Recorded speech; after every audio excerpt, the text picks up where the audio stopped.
कहानी बुरे समय के लिए तैयार रहे। एक बार की बात है, अशोक नाम का एक जवान लड़का था। उसने अपनी शिक्षा पूरी की और एक बड़ी ट्रांसपोर्ट सर्विस देने वाली कंपनी में मैनेजर की नौकरी ज्वाइन कर ली। अशोक को अपनी पहली नौकरी से बहुत खुशी थी। अब वह अपना सारा सपना पूरा कर सकती थी।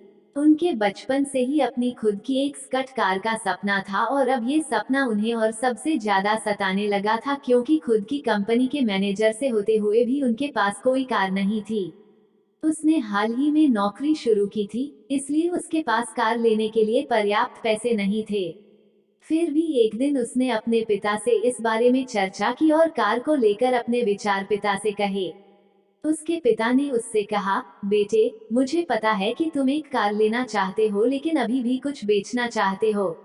अर्जुन ने उत्तर दिया, जल्दबाजी। मैंने सोचा था कि तुम्हें मेरे इस फैसले से बहुत खुशी होगी। पिता ने कहा, मैं तुम्हारे लिए खुश हूँ मेरे बेटे, लेकिन तुमने अभी अभी अपनी नौकरी शुरू की है। तुम्हारे भविष्य में आने वाले कठिन समय के लिए कुछ पैसे कमाने चाहिए। इसके अलावा कार की छूट से पहले कुछ समय इंतजार करना चाहिए और किसी भी जीविका के लिए कुछ भुगतान डाउनलोड किया जाना चाहिए, न कि इसे पूरी तरह से ऋण पर खरीदा जाना चाहिए। ओह, उदाहरण, आप बहुत ओल्ड डॉग्स हैं। जब मुझे अभी भी कार मिल सकती है तो मैं क्यों इंतजार करता हूँ। जिंदगी 4 दिन की है और ये सिर्फ एक बार की यात्रा है। मैं पैसे बर्बाद में समय वेस्ट करना और अपने सपनों को रोजगार नहीं चाहता। और आप कौन से कठिन समय की बात कर रहे हैं? आपको क्या लगता है कि मैं अपनी नौकरी खो सकता हूँ? आपको मेरी क्षमता पर क्या शक है?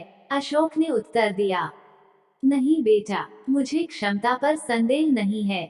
विश्वास मुझे है तुम्हारा जीवन निश्चित रूप से सफल होगा। लेकिन हमें हमेशा सबसे खराब तैयारी रखनी चाहिए। इसके अलावा मैं ऐसा नहीं कह रहा हूँ कि हमेशा इंतजार करो।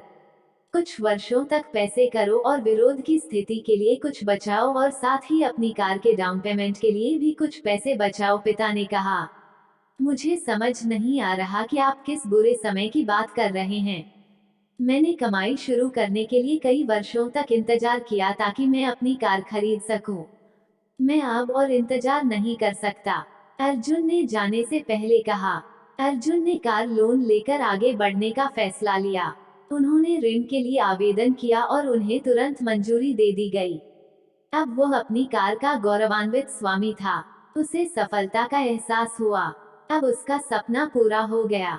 एक दिन जब उसने उठाया तो उसने एक नए वायरस के बारे में खबर पड़ी जो पूरी दुनिया में फैलना शुरू हो गई थी। वो संक्रामक था, एक इंसान से दूसरा इंसान में शिल्प था। इस नई बीमारी का कोई इलाज कोई नहीं ढूंढ सका। हर कोई डरा हुआ था। धीरे धीरे ये वायरस हर देश में बेकार लगा। सरकार ने यात्रा पर रोक लगा दी। अचानक व्यावसायिक उद्योग का संचालन होना। एक सीन मालिक ने अशोक को नौकरी से निकाल दिया। वो टूट गया। उन्होंने कभी इस स्थिति की कल्पना नहीं की थी। उसके पास कोई बचत नहीं थी।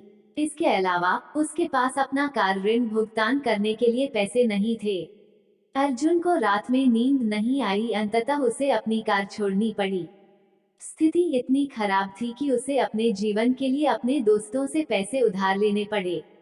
उसे अपने पिता की सलाह याद आई और उसने कुछ भी बचत न करने और बहुत अधिक कर्ज लेने की अपनी सहजता का एहसास कराया। कहानी की शिक्षा, हमेशा के लिए बचत करने के लिए कठिन समय की याद रखें। कभी बड़ा कर्ज न लें। अपने वित्तीय लक्ष्यों की योजना अवश्य जानें।